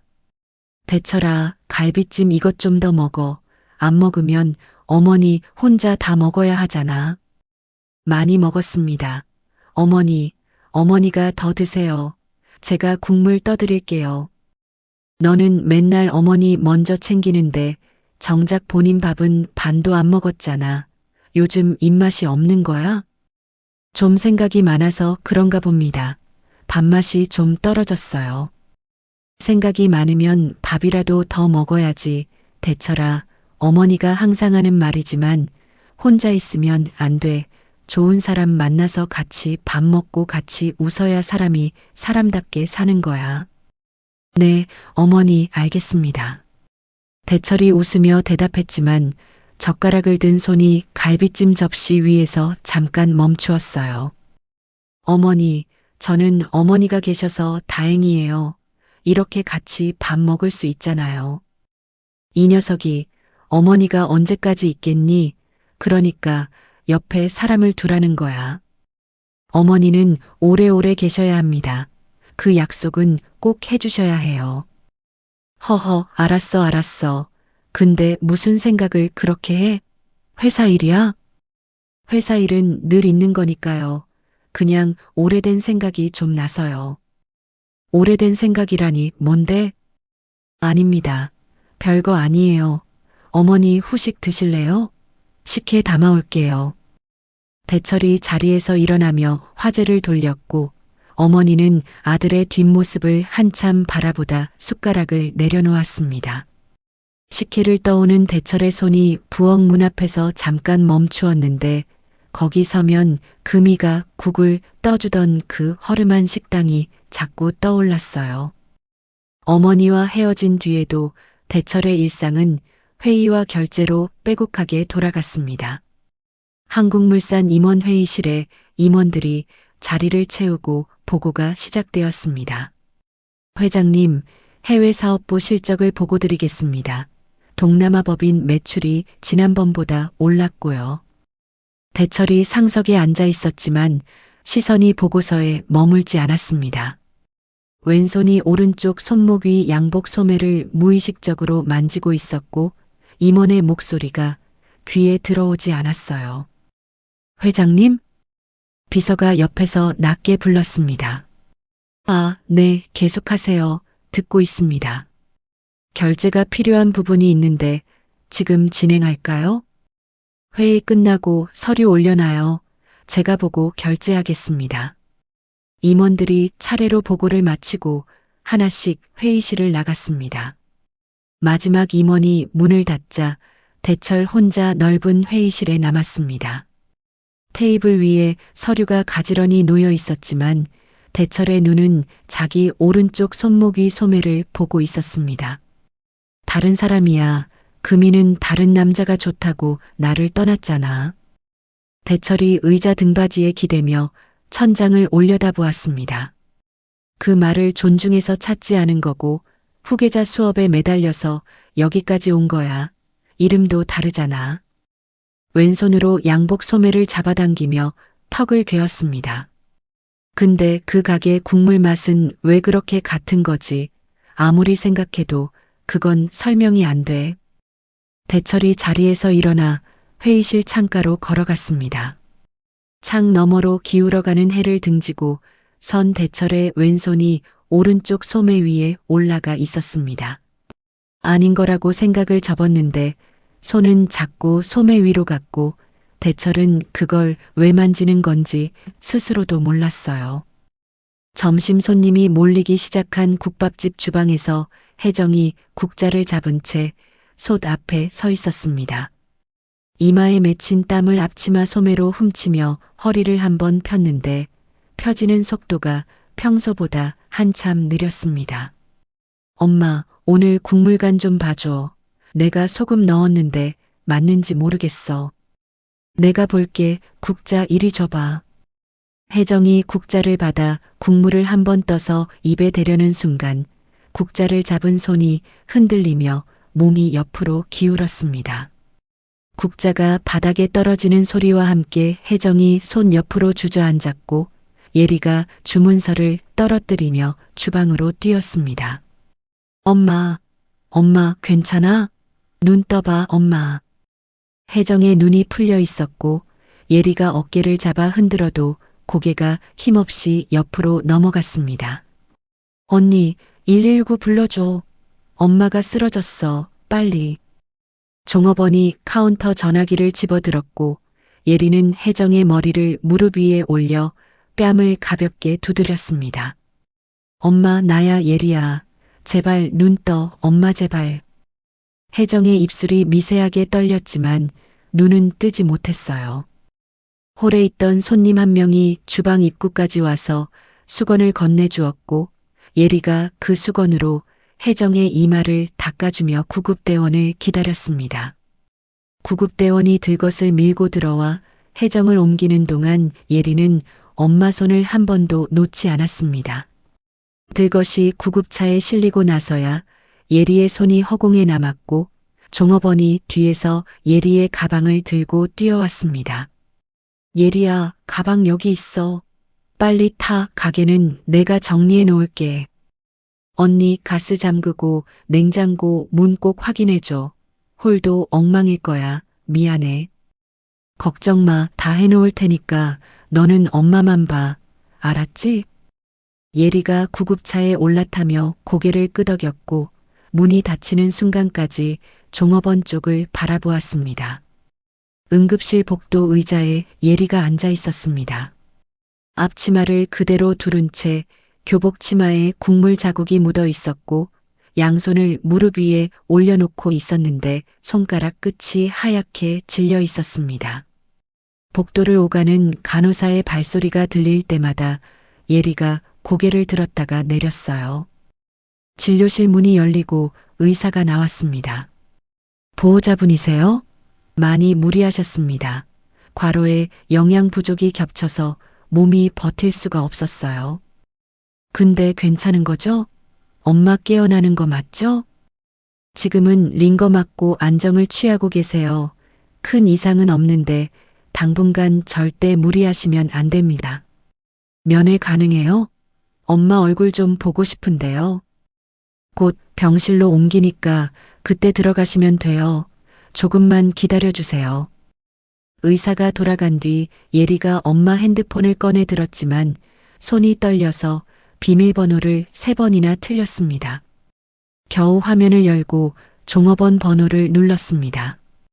언니 나야. 엄마 큰 이상은 없대. 링거 맞고 쉬고 있어. 아이고 다행이다. 진짜 가슴이 철렁했잖아. 가게는 다 정리했어. 가스도 잠갔고. 고마워 언니. 내가 뭘로 갚아야 할지 모르겠다. 무슨 갚아, 바보야. 너는 엄마 옆에 붙어 있어. 다른 거 생각하지 말고. 전화를 끊고 예리가 핸드폰을 무릎 위에 내려놓았습니다. 복도 형광등 불빛 아래서 핸드폰 화면이 꺼지자 예리의 얼굴이 어두워졌고 고개를 숙인 채 한참을 움직이지 않았어요. 다음 날 새벽 예리가 혼자 국밥집 주방 불을 켰습니다. 엄마가 늘 서던 솥 앞에 예리가 섰는데 발끝이 엄마 슬리퍼 자리에 닿았고 솥이 평소보다 훨씬 크게 느껴졌습니다. 냉장고에서 사골을 꺼내 솥에 넣고 물을 받았지만 양이 맞는지 확신이 없었습니다. 엄마는 여기까지 물을 받았던 것 같은데 이게 맞나? 불을 올리고 한참을 기다렸는데 국물에서 비린내가 올라왔고 예리가 급히 불을 줄였지만 솥 바닥이 이미 눌어붙어 있었습니다. 아, 안 돼. 이거 왜 이러지? 엄마는 한 번도 이런 적 없었는데. 양념장을 만들려고 고춧가루를 넣었는데 손이 떨려 한 번에 너무 많이 들어갔고 국물색이 빨갛게 변해버렸습니다. 예리가 국자를 내려놓고 솥 앞에 쪼그리고 앉아 앞치마 끝으로 눈을 닦았습니다. 가게 문 여는 소리가 났고 단골 어르신이 들어오며 주방을 들여다보았습니다. 예리야, 너 혼자 있는 거야? 어머니는 어디 계시고? 어르신, 엄마가 어제 쓰러지셔서 병원에 계세요. 제가 해보려고 했는데 국이 다 타버렸어요. 아이고, 어머니가 많이 놀랐겠다. 괜찮아, 천천히 해. 급하게 하면 더 엉망이 돼. 근데 어르신, 국물이 이상해요. 엄마는 맨날 한 번에 딱 맞추시는데 저는 왜 안 되는 거죠? 원래 처음에는 다 그래. 네 엄마도 처음부터 잘한 게 아니야. 내가 잠깐 거들어줄까? 솥 좀 보자. 어르신이 주방으로 들어와 솥 상태를 보더니 불을 끄고 고개를 끄덕였습니다. 이건 다시 끓여야 해. 바닥이 눌었으니까. 사골 남은 거 있지? 물 새로 받고 처음부터 하자. 네, 냉장고에 있어요. 어르신 정말 죄송해요. 이렇게 부탁드려도 되는 건지. 부탁이 아니라 내가 하고 싶어서 하는 거야. 이 가게에서 밥 먹은 게 몇 년인데? 자, 불 올려. 어르신이 도와준 덕에 육수가 다시 끓기 시작했고 예리가 국물간을 보며 소금을 조금씩 넣었습니다. 어르신이 앞치마를 벗고 홀로 나가며 예리 등을 한번 토닥였습니다. 잘할 수 있어. 손님 오면 웃고, 알았지? 네, 어르신 잘할게요. 어르신이 나간 뒤 예리가 가게 문을 열고 간판 불을 켰습니다. 의자를 내리고 테이블을 닦는데 창가 자리를 닦을 때 손이 한 박자 느려졌지만 이내 다음 테이블로 넘어갔습니다. 첫 손님이 유리문을 열고 들어왔습니다. 어서 오세요. 소머리 국밥 드실 거죠? 자리 아무데나 편하게 앉으세요. 응, 국밥 하나. 근데 오늘 사장님 안 계시나 봐? 엄마가 좀 아프셔서 오늘은 제가 하고 있어요. 맛이 좀 다를 수 있는데 양해 부탁드려요. 예리가 국밥을 그릇에 담아 가져가는데 밥과 국물 양이 안 맞아서 국물이 그릇 가장자리까지 차올랐습니다. 테이블에 내려놓으려다 국물이 살짝 넘쳤고 예리가 급히 행주를 꺼내 닦았습니다. 죄송합니다. 제가 양 조절을 잘못했어요. 새로 담아올까요? 괜찮아. 이대로 먹을게. 혼자 하느라 고생이 많지? 맛은 충분하니까 천천히 하렴. 네, 감사합니다. 부족한 거 있으시면 말씀해 주세요. 예리가 돌아서서 카운터로 가는 길에 앞치마 끈을 고쳐 매는데 손가락이 자꾸 미끄러졌어요. 그날 오후 예리가 혼자 점심 장사를 마치고 가게 정리를 했습니다. 싱크대에 쌓인 그릇을 하나씩 헹구고 행주로 테이블을 닦은 뒤 가스밸브를 잠그고 간판불을 끄고 문을 잠갔습니다. 병원으로 가려고 가방을 매는데 벽에 걸린 TV에서 뉴스가 흘러나왔습니다. 화면에 검은 양복을 입은 남자가 누군가와 악수를 하고 있었고 아래쪽 자막에 한국물산 강대철 회장이라는 글씨가 떠 있었습니다. 예리가 가방 끈을 잡은 채 TV 앞에 멈춰 섰습니다. 그분이 재벌 회장이었어? 매일 우리 가게에서 국밥 드시던 그분이? 예리가 카운터에 손을 짚은 채 한참을 서 있다가 가방을 다시 메고 가게 문을 나섰습니다. 병원으로 가기 전에 예리가 집에 먼저 들렀습니다. 엄마 입원복을 챙기려고 옷장을 열었다가 서랍 위에 놓인 서류 봉투가 눈에 들어왔습니다. 보험 접수서 위에 적힌 이름이 정혜정이 아니라 정금이었고 예리가 봉투를 든 채 걸음을 멈추었습니다. 정금에? 이게 뭐야? 엄마 이름이 왜 달라? 서류를 다시 들여다보아도 분명히 정금이라고 적혀 있었습니다. 옷을 꺼내다가 손끝에 잡힌 것이 있었습니다. 서랍 안쪽 천주머니 안에 시계가 하나 들어 있었고 예리가 그것을 꺼내 한참 들여다보았습니다. 보험 서류에 다른 이름, 매일 오시던 아저씨 손목의 시계, 그리고 지금 손에 든 이 시계가 머릿속에서 하나로 엮이려 했지만 끝이 맞닿지 않았어요. 엄마한테 물어보면 또 대답 안 할 거잖아. 내가 직접 확인할게. 예리가 시계를 가방에 넣고 입원복과 서류를 챙겨 집을 나섰습니다. 병원 병실에 혜정이 링거을 맞으며 잠들어 있었고 이불 밖으로 나온 엄마 손이 침대 가장자리에 놓여 있었습니다. 국자를 잡고 새벽마다 육수를 저었을 손, 깍두기를 버무리고 설거지를 하고 예리 머리를 쓸어주던 손이었습니다. 예리가 엄지로 엄마 손등을 천천히 쓸었습니다. 엄마 손이 이렇게 거칠었구나. 나는 진짜 몰랐어. 나 궁금한 게 있어. 잠든 혜정은 대답이 없었고 예리가 그 손을 조심스럽게 두 손으로 감쌌습니다.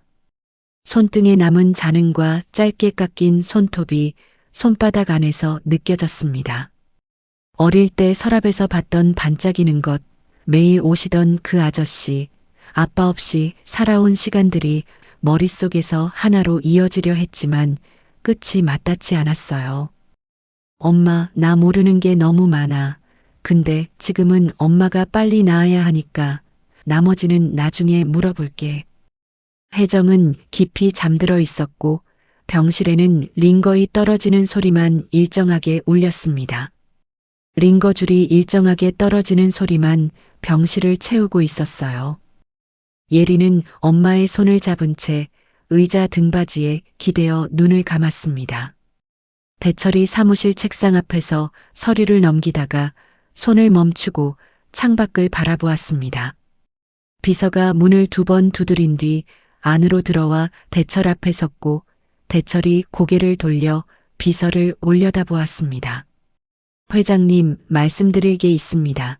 그 국밥집에 일정 확인차 전화를 드렸는데 사장님이 입원하셨다고 합니다. 입원? 언제요? 며칠 되셨다고 하고요.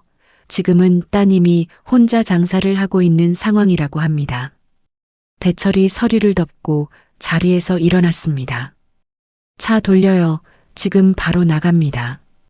회장님, 오후에 이사회가 잡혀 있는데 어떻게 하시겠습니까? 이사회는 내일로 미루세요. 지금 가야 합니다. 비서가 먼저 나가고 대철이 양복 상의를 집어들며 뒤따라 걸음을 옮겼습니다. 국밥집 앞에 차가 멈춘 건 점심시간이 한참 지난 뒤였습니다. 대철이 유리문을 열고 안으로 들어서자 예리가 쟁반을 든 채 그 자리에 서버렸습니다. 아저씨, 오셨어요. 진짜 오랜만이에요. 예리의 눈이 금방 빨개졌고 대철이 한 걸음 다가서며 고개를 끄덕였습니다. 많이 바쁘지? 손님이 아직 있으면 나도 좀 거들게요. 아니에요. 괜찮아요. 아저씨는 손님인데 그러시면 안 되죠. 손님이 밥 먹으러 왔는데 그릇이 밀려 있으면 마음이 편하겠어요? 앞치마 하나만 빌려줘요.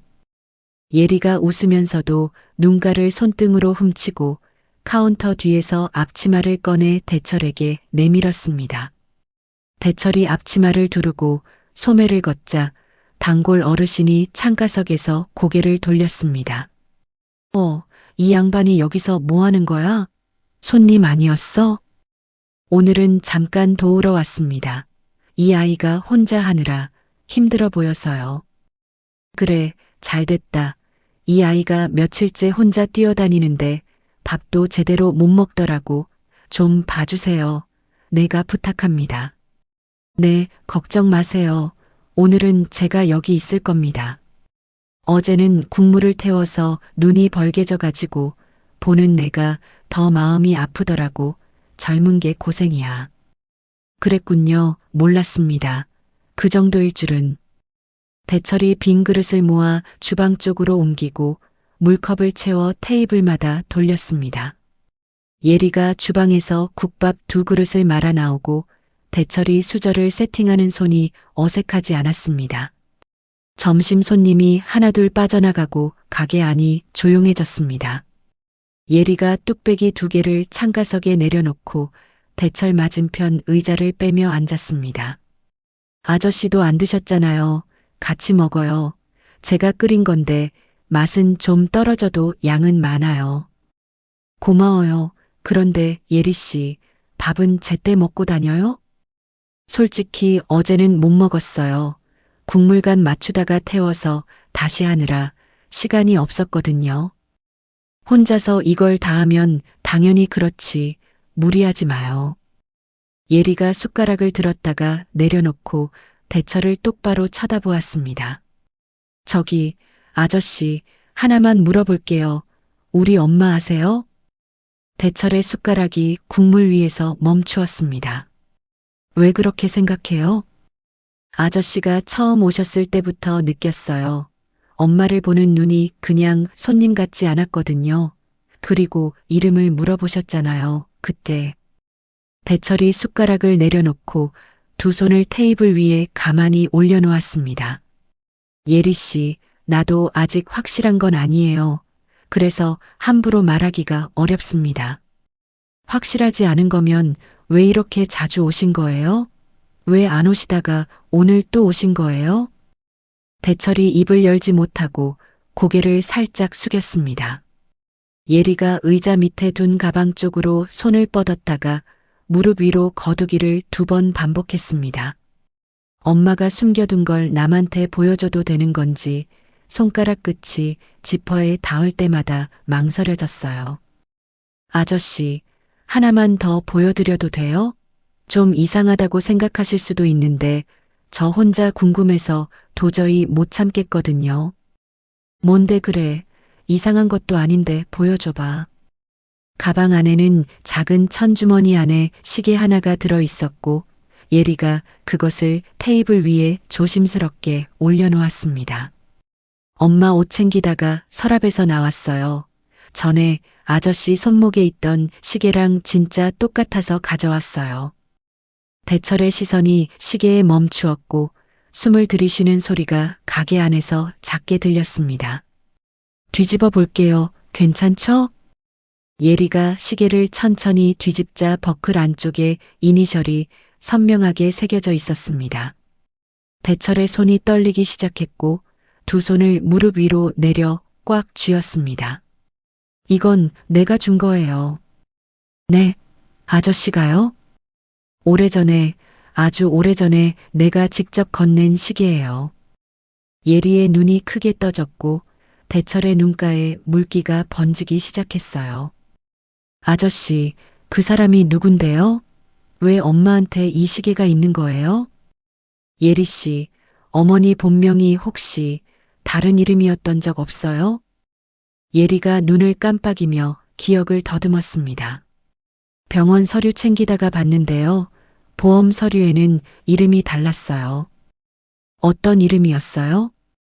금액? 정금이었나? 엄마한테 물어보려고 했는데 아직 못 물어봤어요.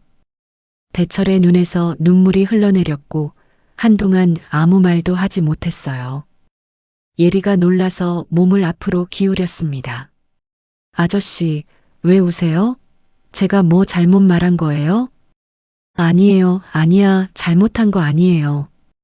대철이 손등으로 눈가를 닦고 깊게 숨을 내쉬었습니다. 예리가 울먹이며 시계를 다시 내려다보았습니다. 엄마가 왜 이름을 바꿨는지 모르겠어요. 병원 서류에는 정혜정이라고 돼 있는데 보험 서류엔 정금이었어요. 저한테 한 번도 말 안 했거든요. 대철이 대답 대신 시계를 들어 예리의 손 위에 다시 올려놓았습니다. 이건 예리 씨가 가지고 있어요. 어머니 퇴원하시면 그때 같이 이야기합시다. 예리가 시계를 두 손으로 감싸 쥐고 고개를 끄덕였습니다. 창가석 위에 놓인 국밥 두 그릇은 이미 김이 다 빠져 있었고 둘 다 숟가락을 들지 않았습니다. 며칠 뒤 대철이 사무실 의자에 앉아 비서를 불렀습니다. 정금이라는 사람에 대해 전부 알아봐요. 과거 이력, 현재 주소, 가족관계 전부 빠르게 해주세요. 네, 회장님 바로 진행하겠습니다. 비서가 나가자 대철이 내선 전화를 집어들었습니다. 박 기사, 지금 올라와요. 할 이야기가 있습니다. 문이 열리고 박 기사가 양복 단추를 여미며 대철 앞에 섰습니다. 회장님 부르셨습니까? 앉아요, 박 기사. 오래 서 있으면 다리 아프잖아요. 아닙니다. 서서 말씀드리겠습니다. 앉으라면 앉아요.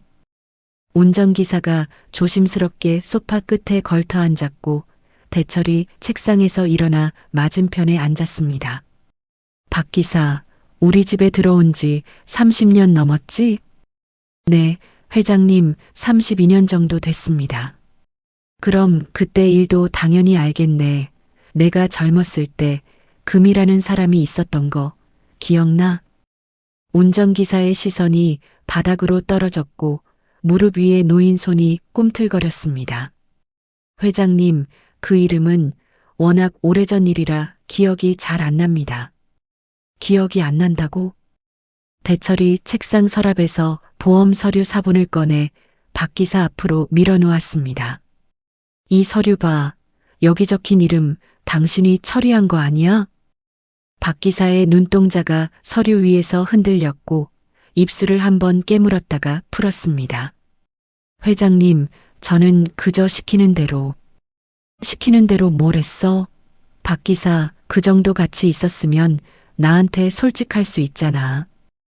박 기사가 소파에서 무릎을 세우고 두 손을 맞잡았고 한참을 그렇게 있다가 입이 열렸습니다. 회장님, 죄송합니다. 사모님께서 저를 시키셨습니다. 뭘 시켰어?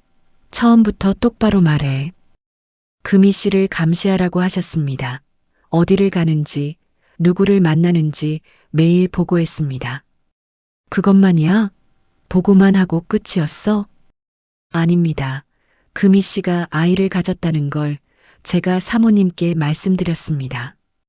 대철의 손이 책상 위에서 주먹으로 바뀌었고 눈이 박 기사에게 고정된 채 움직이지 않았습니다. 그 뒤에 사모님께서 직접 금희 씨를 찾아가셨습니다. 어머니가 직접 갔다고?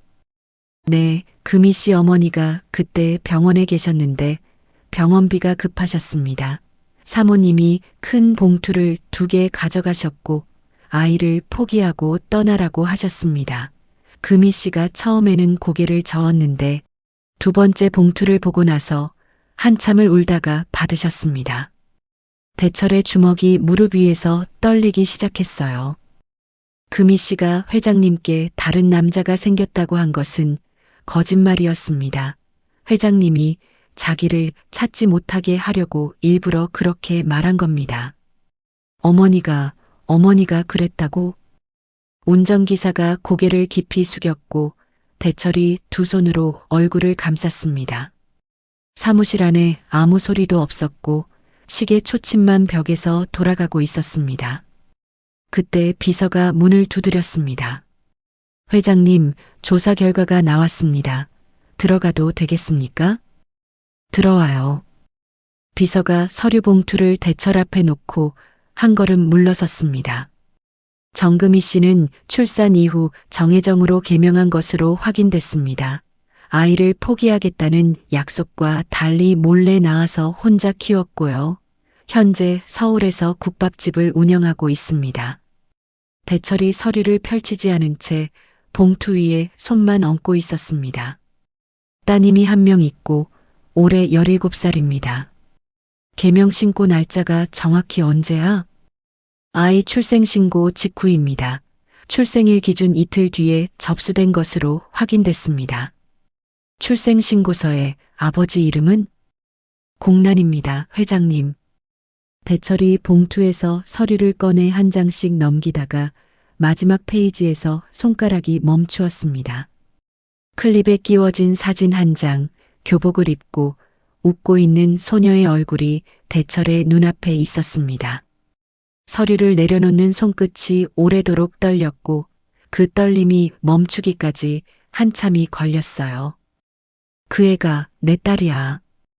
비서가 소리 없이 고개를 숙이고 문손잡이를 잡아 당겼고 대철은 사진 위에 손을 얹은 채 의자 등받이에 기대어 천장을 올려다보고 있었습니다. 비서가 조용히 고개를 숙이고 사무실 문을 닫았습니다. 복도 불빛 아래로 대철의 어깨가 미세하게 떨리는 것만 유리문 너머로 보였습니다. 병원 복도 끝에서 대철이 빈손으로 서 있었고 간호사가 차트를 들고 옆을 지나가며 대철을 쳐다보았습니다. 면회 시간 30분 남았어요. 들어가실 거면 지금 들어가세요. 네, 감사합니다. 지금 들어가겠습니다. 대철이 손잡이를 잡고 한참을 멈추었다가 천천히 문을 밀었습니다.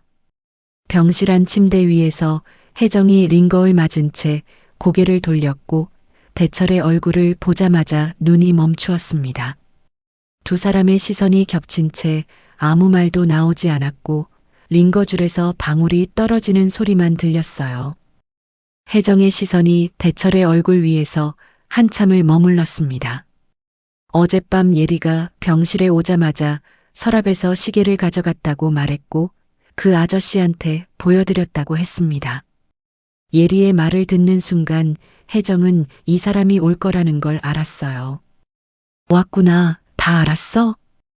응, 다 알았어. 금이야. 혜정의 입술이 벌어졌다가 다물어졌고 눈가가 금세 붉어지는 게 보였습니다. 그 이름 거의 20년 동안 아무도 안 불러줬어. 내가 지워버린 이름인데. 나도 못 불렀어. 부를 사람이 없었으니까 혼자 속으로만 불렀어. 대철이 침대 옆 의자를 끌어당겨 앉았고 혜정이 대철의 양복 차림을 위아래로 훑어보았습니다. 넌 여전히 양복이구나. 그것도 안 변했네. 이것만 안 변했어. 나머지는 다 변했지. 머리카락부터. 대철이 숨을 한 번 내쉬고 혜정을 똑바로 바라보았습니다. 금이야, 왜 혼자 낳고 숨겼어? 내가 알았으면 가만 안 있었을 텐데. 혜정의 눈이 서늘하게 변했습니다. 그러니까 숨긴 거야. 내가 뒤엎으면 너도 다 잃었어. 너는 그걸 몰라. 그게 내가 정할 일이었어? 내 아이인데 나한테 선택할 기회도 안 준 거잖아. 선택? 내 엄마가 돈 봉투 들고 와서 아이를 지우라고 했는데 그게 선택이야? 내 엄마 병원비가 코앞인데 내가 뭘 선택할 수 있었겠어? 대철의 입이 다물어졌고 두 손이 무릎 위에서 꽉 쥐어졌습니다. 그래도 말은 해줬어야지. 나한테 한마디라도. 한마디 하면 내가 뭘 했겠어?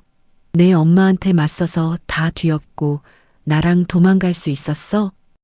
아, 그건 못했을 거잖아. 그때 너는 후계자 수업 한창이었고 내 엄마 말이라면 고개부터 끄덕이던 사람이었어. 대철이 아무 말도 하지 못하고 고개를 숙였습니다. 나는 내가 무너지는 꼴을 보고 싶지 않았어.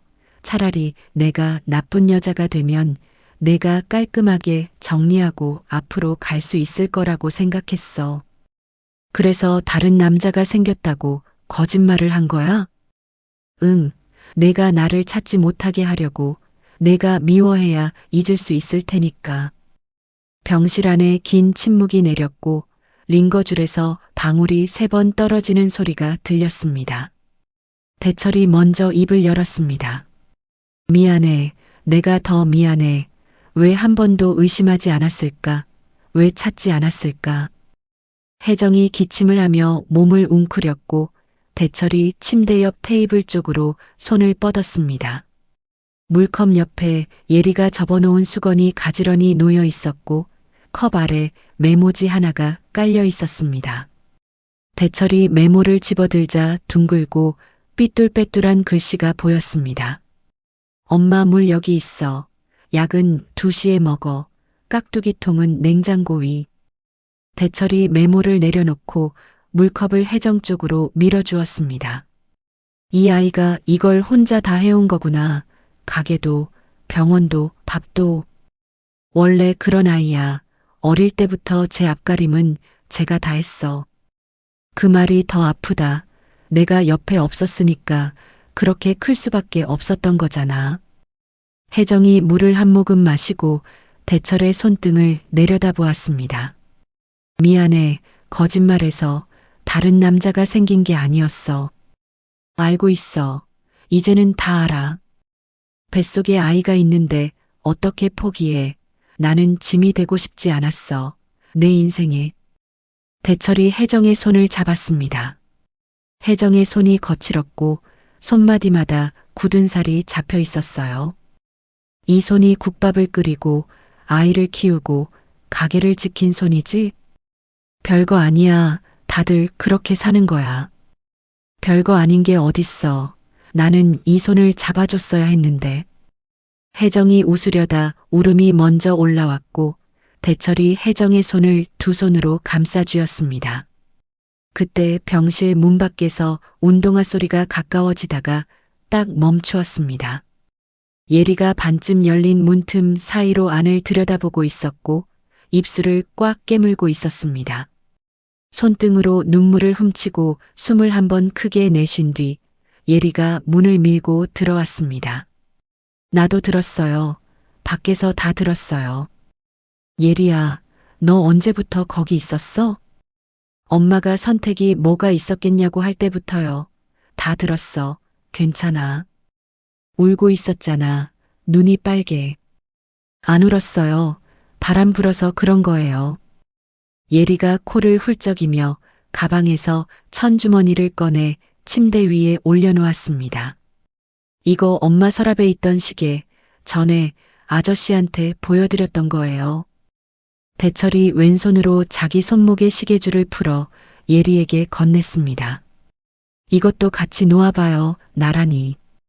예리가 두 시계를 이불 위에 나란히 올려놓고 버클을 하나씩 뒤집었습니다.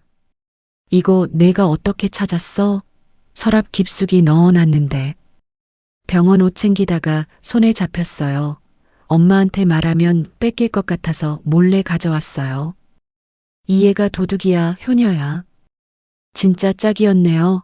떨어져 있었는데 이제야 만났어요. 혜정이 이불 위 시계를 내려다보며 입술을 깨물었고 대철이 눈가를 손등으로 닦았습니다. 예리가 울다 말고 갑자기 시계를 들어 올려 귀에 대보았습니다. 근데 이거 2개 다 안 가요.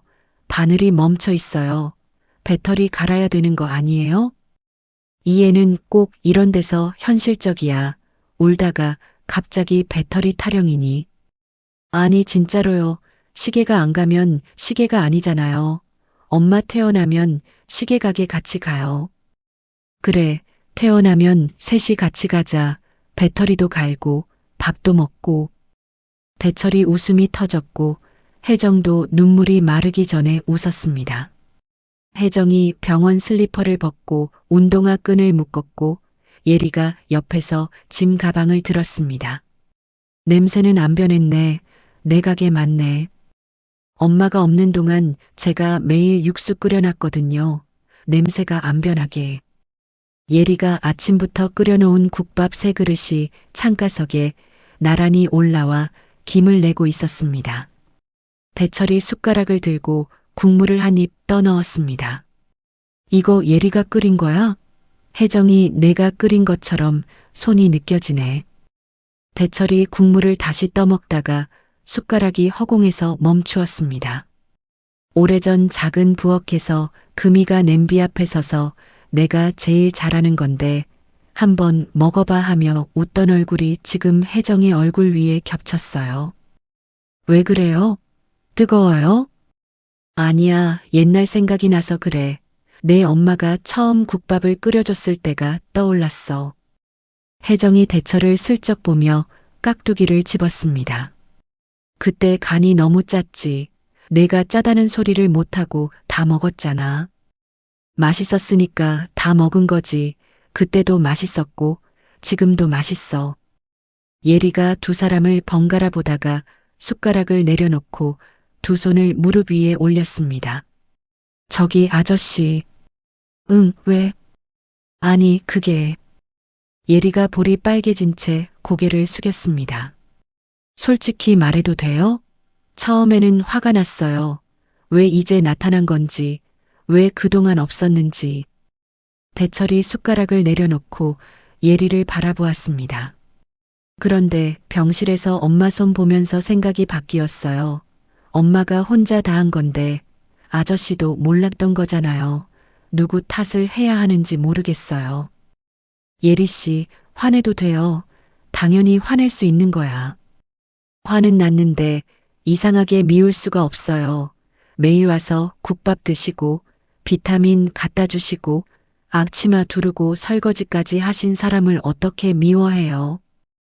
혜정이 깍두기를 씹다가 예리 쪽을 돌아보았고 대철이 고개를 숙인 채 눈시울이 붉어졌습니다. 예리가 숨을 한번 크게 들이쉬고 다시 입을 열었습니다. 아빠라고 불러도 돼요? 대철이 국물을 들이키다가 사례가 들려 기침이 터졌고 혜정이 옆에서 물컵을 밀어주었습니다. 천천히 먹어, 체하겠다.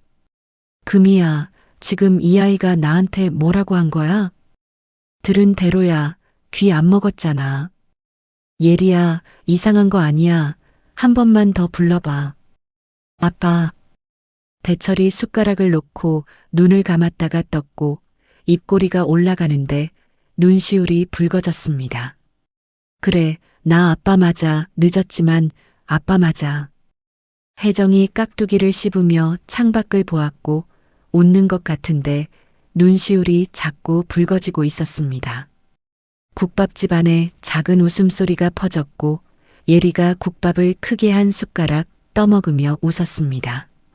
저녁이 되자 혜정이 가스불을 끄고 예리가 마지막 테이블을 행주로 닦았습니다. 대철이 의자를 테이블 위로 올리는 것을 도우며 가게 안을 둘러보았습니다. 문 닫을까? 내가 잠글게. 열쇠 여기요.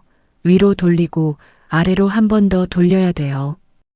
예리가 열쇠를 건넸고 대철이 셔터를 내리고 자물쇠를 잠그는 동안 혜정이 가게 앞 작은 의자에 걸터앉아 골목 끝을 바라보았습니다.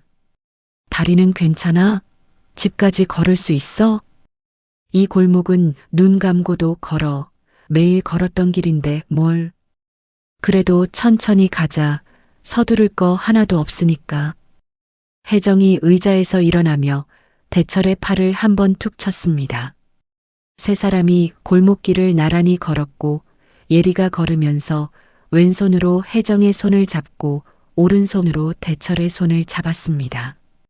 혜정이 예리의 손을 가만히 쥐었고 대철이 예리의 작은 손을 내려다보았습니다. 골목 끝 가로등 아래를 지날 때 예리가 잡은 두 손에 힘을 주었고 대철과 혜정이 동시에 예리의 손을 꽉 쥐어주었습니다. 오늘 이야기 어떠셨나요? 허름한 국밥집에서 매일 창가에 앉던 손님이 사실은 예리의 엄마를 20년 가까이 찾아 헤매던 백만장자 회장이었죠. 세상에 단 2개뿐인 시계가 끊어진 인연을 다시 이어주었고 예리의 한마디가 모든 진실의 문을 열었습니다. 진실을 가로막았던 사람들의 거짓은 결국 하나씩 무너져 내렸어요. 그리고 강 회장은 잃어버린 가족 앞에서 두 손으로 얼굴을 감싸고 하염없이 울었습니다. 가난 속에서도 딸을 지켜낸 혜정의 사랑, 엄마를 위해 용기를 낸 예리의 마음이 있었기에 가능한 일이었어요. 세상이 아무리 갈라놓아도 진심으로 맺어진 인연은 반드시 다시 만나게 되어 있나 봅니다. 숨기고 속이면 잠깐은 이길 수 있지만 결국 진실 앞에서는 누구도 영원히 버틸 수 없다는 것. 여러분의 생각은 어떠신가요? 예리에게, 혜정에게 또는 강회장에게 전하고 싶은 말 댓글로 달아주시겠어요? 천사연 채널을 구독해주시면 오늘 하루도 무탈하게 지나가고 내일은 오늘보다 조금 더 좋은 날이길 진심으로 바라겠습니다. 다음 이야기로 찾아올게요. 감사합니다.